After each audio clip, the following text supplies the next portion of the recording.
Lorgar wages war with a quill. But the galaxy will not be brought to heel by crude philosophy.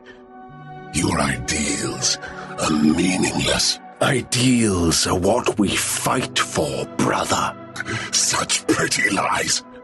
We fight for the same reasons men have always fought for. For land, for resources, for wealth, and for bodies to feed into the grinders of industry.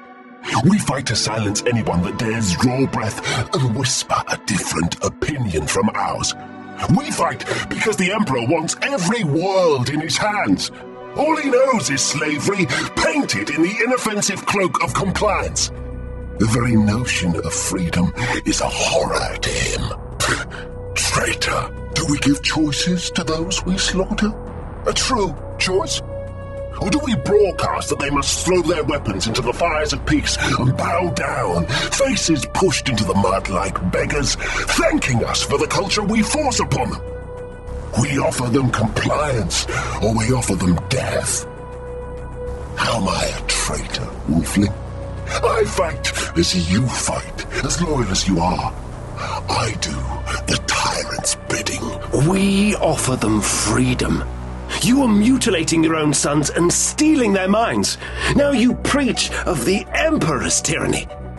Are you lost so far in your delusions? You will free Lion Russ of Fenris, because your freedom matches the Emperor's will. For each time I wage war against the worlds that threaten the Imperium's advance, there comes another time when I am told to conquer peaceful worlds that wish only to be left alone. I am told to destroy whole civilizations and call it liberation. I am told to demand millions of men and women from these new worlds, to make them take up arms in the Emperor's hordes, and I am told to call this a tithe or recruitment because we're too scared of the truth. We refuse to call it slavery. Angron. Be silent. You've given your threats, dog. Now hear me. Listen to another hound barking for once. Then speak. I am loyal, the same as you. I am told to bathe my legion in the blood of innocents and sinners alike, and I do it because it's all that's left for me in this life. I do these things, and I enjoy them, not because we are moral or right, or loving souls seeking to enlighten a dark universe, but because all I feel are the butcher's nails hammered into my brain. I serve because of this mutilation. Without it, oh well, perhaps I might be a more moral man like you claim to be. A virtuous man. Perhaps I might ascend the steps of our father's palace and take the slaving bastard's head.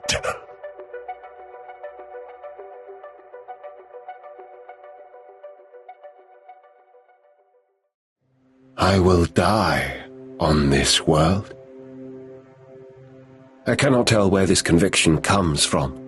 Whatever birthed it is a mystery to me, and yet the thought clings like a virus, blooming behind my eyes and taking deep root within my mind.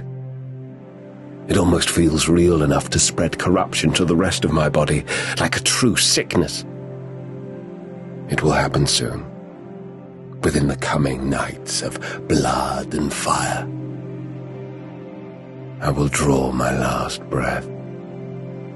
And when my brothers return to the stars, my ashes will be scattered over the priceless earth of this cursed world. Armageddon. Even the name twists my blood until burning oil beats through my veins. I feel anger now, hot and heavy, flowing through my heart and filtering into my limbs like boiling poison. My hands curl into fists. I am strong, born only to slay for the Emperor and the Imperial. I am pure, wearing the blackest of the black, trained to serve as a spiritual guide as well as a war leader. I am wrath incarnate, living only to kill until finally killed. I am a weapon in the eternal crusade to forge humanity's mastership with the stars. Yet strength, purity, and wrath will not be enough. I will die on this world. I will die on Armageddon.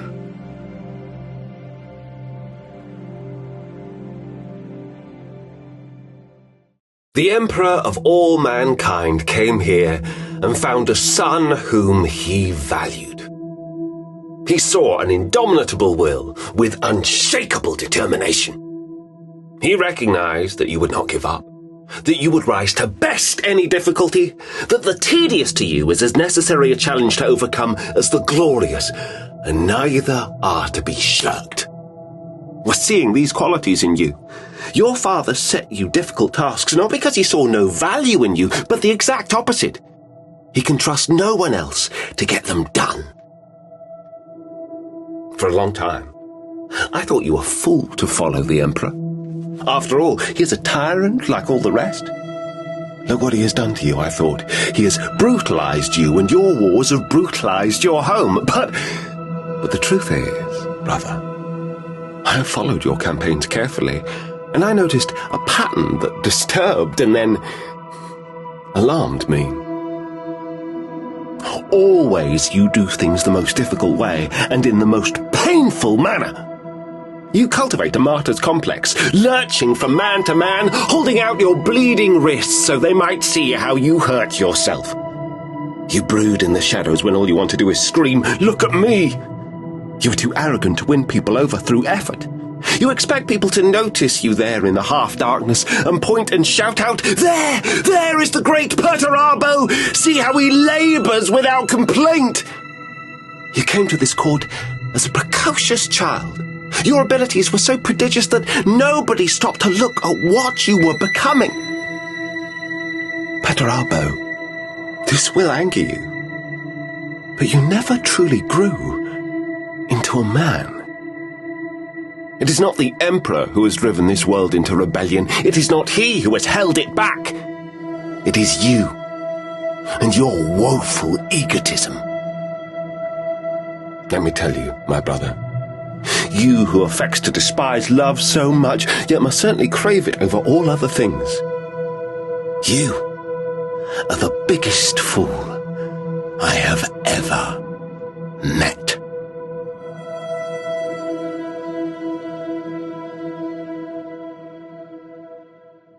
Why are you the only Primarch to hate his own legion? What have we done to you? I spoke with Angron and Lorgar not long ago. They told me their purges, cleansing the untrustworthy elements from the 12th and 17th. I laughed when they said it, at the sheer absurdity of the idea.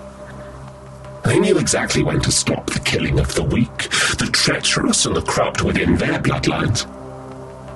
I wouldn't even know where to begin culling mine. On any other day, sire, such words might hurt my feelings. It grounds you. You were born on this world. You grew to adulthood here, just as I did. The Emperor praised me for my rule over this world, or even Fulgrim admired it. A model of compliance. An obedient world, they said. Were my people happy? What did that even matter? I made these people human, despite their feral drives. I made them civilized, despite their baser instincts. I raised them above the level of beasts. That was my responsibility to them as a superior being, and I fulfilled it. And see how my people reward me. I was gone only a handful of years before everything soured. My own homeworld poisoned my legion with recruits who were worthless soldiers, rapists, murderers, thieves, the scum, the dregs, the detritus. Sire, you are no different. The Legion is disorderly and vile because it is cast in your image. No, you don't understand. I've never claimed to be perfect, Sevatar. But I became the sinner, the monster, the Night Haunter, so my people would never have to. And look at the result. Look at the recruits from Nostromo, less than a decade after I departed. Look at the filth they sent me. Look at the disgusting dregs of humanity my own apothecaries infused with my genetic material and reforged into transhumans. The 8th is poison, Sev. Generations of men who are murderers in my image, yet devoid of my conviction. They're killers and abusers because they want to be, not because someone had to be. The end result is the same. Fear is the weapon. Where is the nobility in any of this? You can claim a savage nobility, Father, but this is far more savage than noble. There was no other way. No? What other ways did you try? Sevatar! Oh, answer me, Father. What politics of peace did you teach? What scientific and social illumination did you bring to this society? In your quest for a human utopia, what other ways did you try beyond eating the flesh of stray dogs and skinning people alive? It was the only way. The only way to do what? The only way to bring a population to heel? Well, how then did the other Primarchs manage it? How has world upon world managed it without resorting to butchering children and broadcasting their screams across the Voxnet? Their worlds were never as serene as mine was. And the serenity of yours died the first second your back was turned. So tell me again how you succeeded. Tell me again how this all worked perfectly. You overstep your bounds, Lord Captain. How can you lie to me like this? How can you lie to yourself? I stand here, inside your mind, witnessing a theatre of your own memories. Yours is the 8th Legion way now. But it has never been the only way, just the easiest way. You lie! You enjoyed this way. You came to love it, just as we all did. The power, the righteousness. Son of a...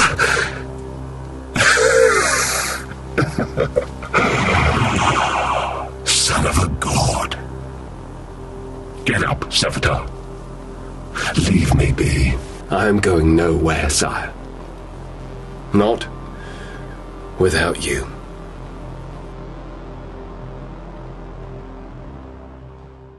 I never thought it would come to this. The very fabric of the Imperium is at stake, and yet here we are, at odds with one another. We both know that the path you're walking is fraught with peril. You've always taught me to question, to challenge the darkness. Isn't that what I'm doing now? Challenging the darkness, yes, but at what cost? You've seen the horrors I've seen, the sacrifices made. If we falter, if we let our resolve weaken, then all those lives were lost in vain. And what of the lives we're risking now? The innocent that might suffer from our actions. I joined you to protect them, not to be a harbinger of doom. The line between savior and destroyer is thinner than you think. I walk it every day, and I bear the scars to prove it. But I do it for the Imperium, for humanity. Can you say the same? I can. And I will. But not at the expense of my soul, Gregor. There has to be another way. A path that doesn't lead us into the very darkness that we seek to destroy. Perhaps there is, Bequin. Perhaps you are the light that will find it. But until then, we must do what we must. For the Emperor. For the Imperium. For the Emperor, then. May he guide us both.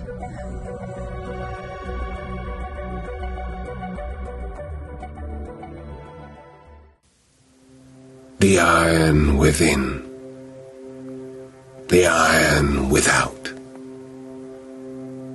Iron everywhere. Empires rise and they fall. I have fought the ancient species of the galaxy, and my Legiones Astartes brothers will fight on, meeting new threats and dangers as yet unrealized. We are an imperium of iron, and iron is forever. When our flesh is long forgotten, whether victim to the enemy within or the enemy without, iron will live on. Our hives will tumble, and our mighty fleets decay. Long after our polished bones have faded to dust on a gentle breeze, our weapons and armor will remain. Remnants of a warlike race, the iron of loyalist and traitor both. In them our story will be told, a cautionary tale to those that follow. Iron cares not for faith or heresy. Iron is forever.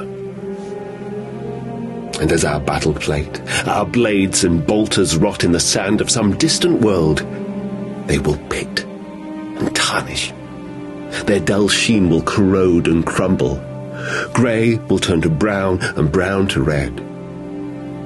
And the quietly rusting scrap of our fallen empire, iron will return to its primordial state, perhaps to be used again by some other foolish race, and though the weakness of my flesh fails me, as the weakness of my brother's flesh will ultimately fail them, our iron shall live on.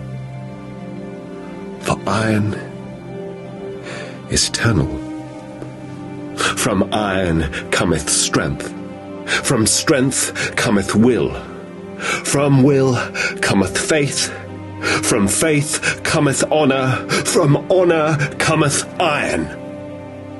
This is the unbreakable litany. And may it forever be so.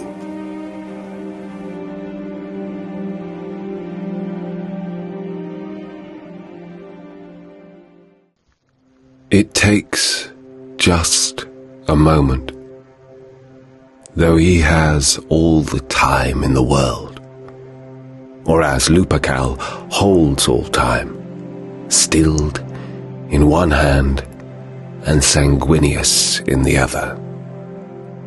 Sanguineous, broken beyond measure, gazes up at the soaring arches of the Lupercal court. Even broken, he will not go quietly. Even broken, he will not make this easy. Lupercal growls. Does he relish this? Hate it? Consider it an annoying waste of time when he has better things to do. There is no way to fathom him, but he is no longer remotely human, and Sanguinius doesn't care. He can feel the gaze of the old four on him, staring from the shadows with eyes as bleak and wicked as the ones adorning his brother's breastplate. They have come to witness this, and everything that will follow. They mutter to each other excitedly, and around them the numberless legions of their spawn gibber and whisper in delight. Sanguinius can feel the sheer size of them, the mass of the dark gods. He will show them the defiance of mankind to his last breath. Horus lifts him off the ground, pincered in his talon. Every fractured bone and tear in Sanguinius's body shrieks as he hangs there. Blood blurts from between his torn lips, squeezed out of his body. Worldbreaker rises in the monster's other hand. Sanguinius lashes out with his left hand, gouging desperate fingers at his brother's cheek and eyes. Horus barks in rage and drops his prey. Sanguinius falls onto his knees, jarring every wound, then topples onto his side.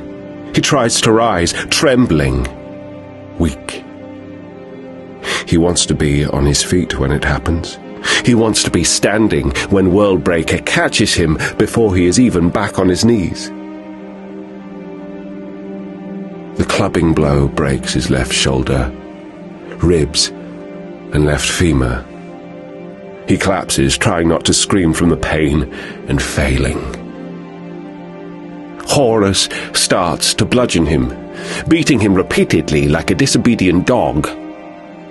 There is no art in this anymore. No martial skill, no patience. Worldbreaker shreds armor and flesh. It pulverizes both collarbones. It ruptures a lung. A fine drizzle of blood fumes the air around the two figures, the brutal beating giant and his prey. The sixth hammering impact twists Sanguinius's head around, shattering his jaw and transmitting such force that the skin on the left half of his face from brow to chin is flailed loose. It flutters, then drapes back like a slack mask.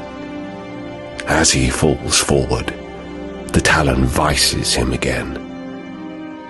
It lifts the ruined, tattered angel into the air until he is face to face with the first found instrument of chaos. Horus squeezes slowly. He is expecting some last word, some immortal and heroic declaration to mark the end of a majestic, noble life. It ought to be something good, something appropriate. But Sanguinius is no longer capable of speech. He is drowning in his own blood. Claws close. There is a double crack of spine and neck. Horus waits. Blood drips. It's done. Talons open with a mechanical clack. His brother's corpse, so loose and mangled, it seems almost boneless, drops to the deck. An ugly sound of impact to mark an ugly ending. Horus sighs and walks away. Things scurry forward from the shadows to nail the body up.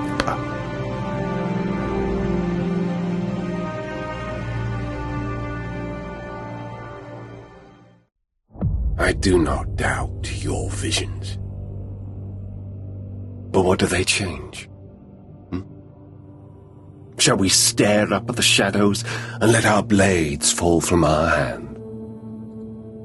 Know this, son of Magnus. There is more under the arch of heaven than victory and defeat. We may fall back, but not forever. We may faint and we may weave, but not forever.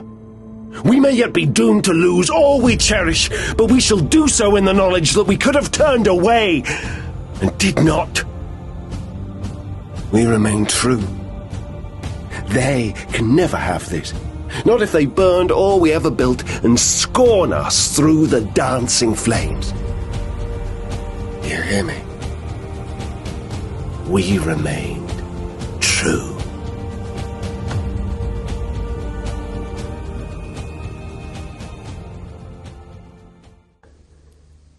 He was in the dust of a corpse king's court. He was before a resplendent emperor for all the ages. Father, he said. And when he said that word, it was the last time he had meant it. Father, I have returned. Gulliman forced himself to look up into the pillar of light, the screaming of souls, the empty-eyed skull, the impassive god, the old man, yesterday's savior. What must I do? Help me, Father. Help me save them.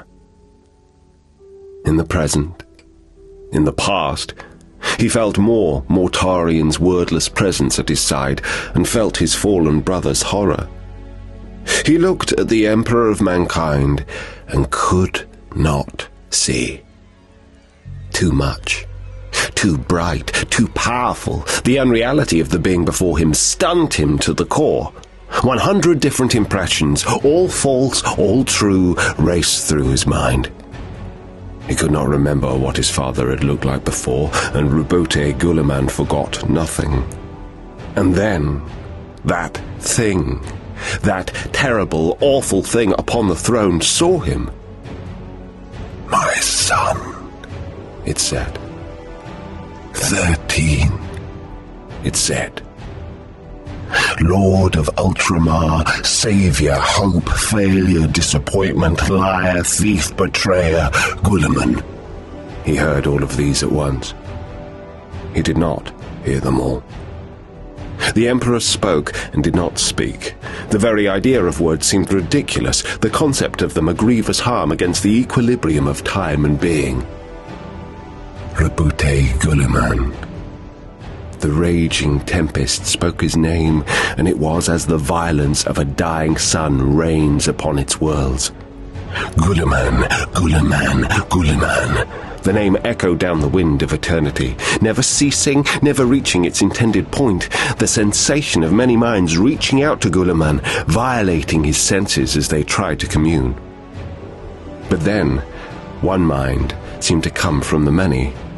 A raw, unbounded power, and gave wordless commands to go out and save what they built together, to destroy what they made, to save his brothers, to kill them.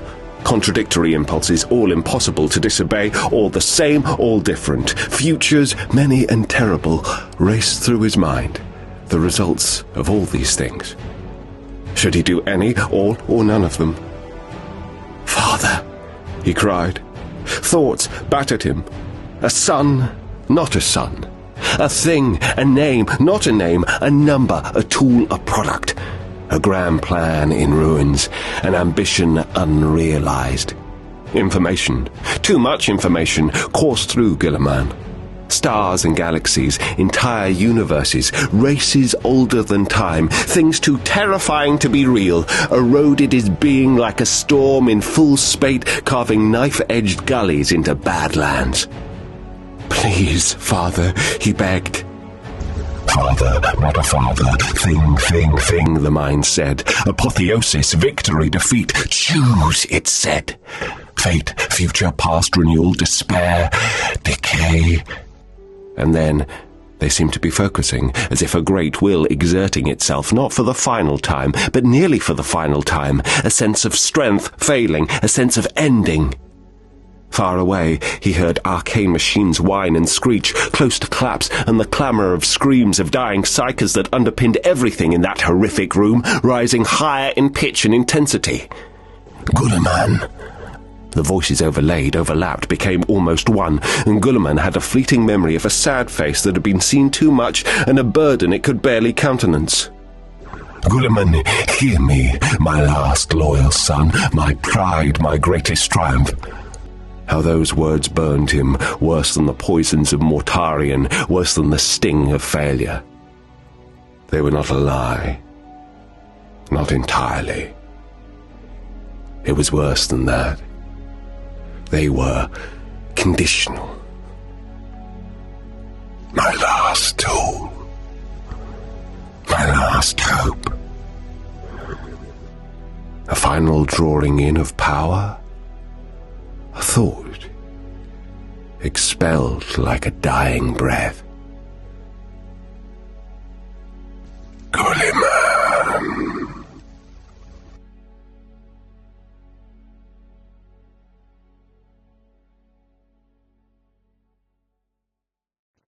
I remember the day of judgment.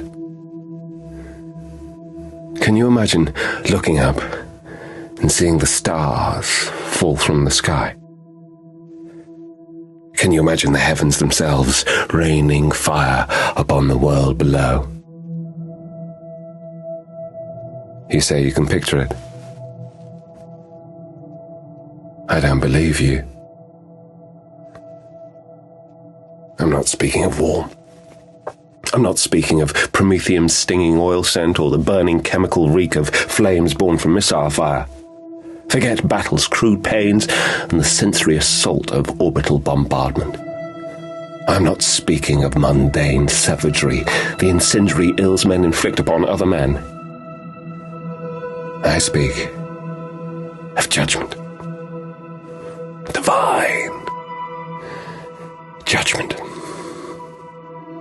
The wrath of a god who looks upon the works of an entire world, and what he sees turns his heart sour. In his disgust, he sends flights of angels to deliver damnation. In his rage, he seeds the skies with fire and rains destruction upon the upturned faces of 6 billion worshippers. Now tell me again. Tell me again that you can imagine seeing the stars fall from the sky. Tell me you can imagine heaven weeping fire upon the land below, and a city burning so bright that all sight is scorched from your eyes as you watch it die. The day of judgment stole my eyes, but I can still illuminate you. I remember it all. And why wouldn't I? It was the last thing I ever saw. They came to us in skyborn vultures of blue iron and white fire, and they called themselves the 13th Legion, the warrior kings of Ultramar. We did not use those names. As they marched us from our homes, as they butchered those who dared to fight back, as they poured divine annihilation upon everything we had built, we called them false angels. You came to me asking how my faith survived the day of judgment. I will tell you a secret. When the stars fell, when the seas boiled and the earth burned, my faith didn't die. That is when I began to believe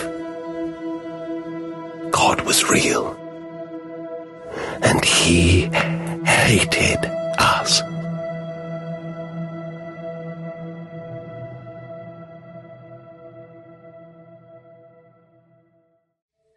I'll never forget the noise. It was like a thunderstorm had suddenly sprung into existence, and our first 5 ranks were completely cut down, dead to a man, without even the time to scream. The enemy's bolts tore limbs from bodies, or simply burst men apart like wet sacks. I turned to shout something, forget what exactly, when I felt a searing pain in the back of my head, and fell over the remains of a man who'd had his entire left side blown off. It looked like he'd exploded from the inside out. I rolled onto my knees and felt the back of my head. It was sticky and matted with blood, and I realized I'd been hit. A ricochet or a fragment. Anything larger, and I'd lost my head.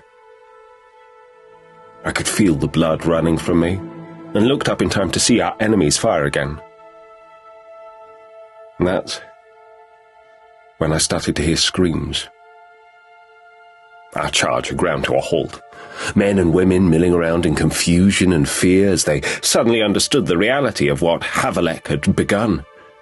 The Thunder Warriors put up their guns and marched towards us, unsheathed swords with serrated edges and motorized blades. The noise. Oh, God. I'll never forget the noise they made. A roar, like something out of a nightmare. We were already beaten. Their first volley had broken us, and I saw Havelek lying dead in the middle of the field. Well, the lower half of his body had been blown clean off, and I saw the same terror I was feeling on every face around me. While people were begging for mercy, throwing down their weapons and trying to surrender, but the armored warriors didn't stop. They marched right up to us and hacked us without mercy. We were cut apart and brutalized with such economy of force that I couldn't believe so many people could die in so short a time. This wasn't a war. At least, not a war I'd read about, where men of honor fought in glorious duels. This was mechanized butchery. I'm not ashamed to say I ran. I ran, soiled and bleeding for safety. I ran like all the demons of legend were after me, and all the time I was hearing the awful sound of people dying, the wet sound of flesh splitting open, and the stench of voided bowels and opened bellies. I can't remember anything much of my flight. Just random flashes of dead bodies and screams of pain. I ran until I couldn't run anymore, and then I crawled through the mud until I lost consciousness. And when I woke, which I was surprised I did at all, I saw it was dark. Pyres had been lit, and the victory chants of the Thunder Warriors drifted over the killing field. Havelek's army had been destroyed. Not routed or put to flight. Destroyed. In less than an hour, 50,000 men and women had been killed.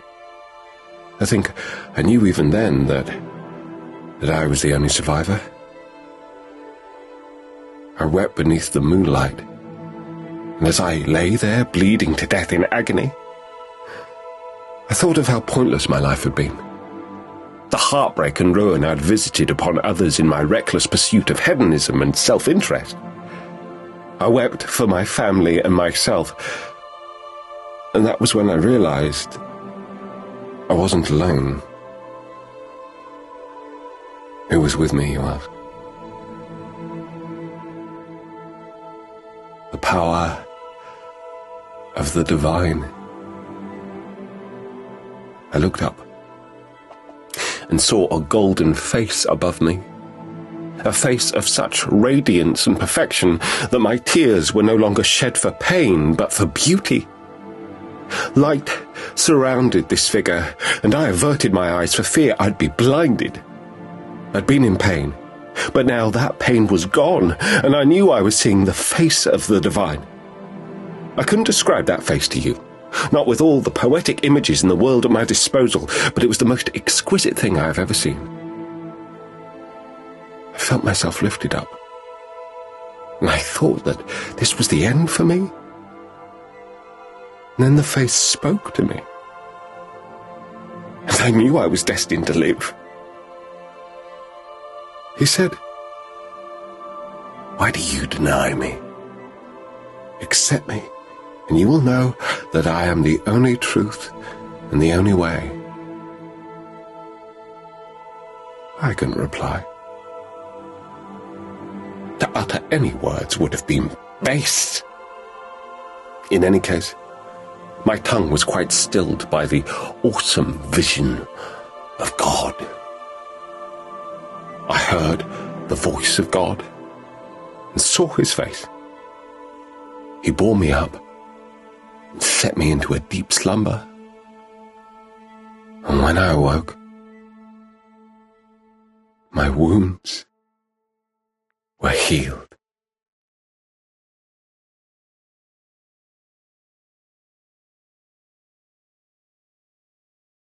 The wolves kill cleanly, and we do not. They also kill quickly, and we have never done that either. They fight, they win, and they stalk back to their ships with their tails held high. If they were ever ordered to destroy another legion, they would do it by hurling warrior against warrior, seeking to grind their enemies down with the admirable delusions of the noble savage. If we were ever ordered to assault another legion, we would virus bomb their recruitment worlds, slaughter their serfs and slaves, poison their gene seed repositories, and spend the next dozen decades watching them die slow, humiliating deaths. Night after night, raid after raid, we'd overwhelm stragglers from their fleets and bleach their skulls to hang from our armor until none remained. But that isn't the quick execution the Emperor needs, is it? The wolves go for the throat. We go for the eyes, then the tongue, then the hands, then the feet. Then we skin the crippled remains and offer it up as an example to any still bearing witness. the wolves were warriors before they became soldiers. We were murderers first. Last. And always. He was tempted to look. Out of the corner of his eye, he caught sight of aisles leading back into gloom. Alcoves and antechambers swathed in dried-out cobwebs. Everything down here was as old as the Imperium itself, some of it possibly older. A rogue trader might give up his fortune for just a few minutes alone in those rooms. A warlord of the outer worlds would trade her empire, a cardinal his diocese. And yet, there was no time to look, to absorb, to study. And despite all that was at stake, that near broke his heart. Such was the tragedy of the times. Terror still had its riches, diminished from glory but still greater than 1,000 other worlds combined, and yet they were forever cloistered, kept locked down by ignorance. If some catalyst could be found to revive the species' questing spirit, to shake off the terror of the new and escape the dread hand of the Mechanicus and the priesthood, then those treasures might yet be used. But they never would be. Not now. All that remained was the continual struggle for another decade or two of life, to endure just a little longer amid the gasping terror while the beasts circled. Human presence here was an aberration, born of desperation. And when they were gone, the shadows would close over, perhaps never to be broken again.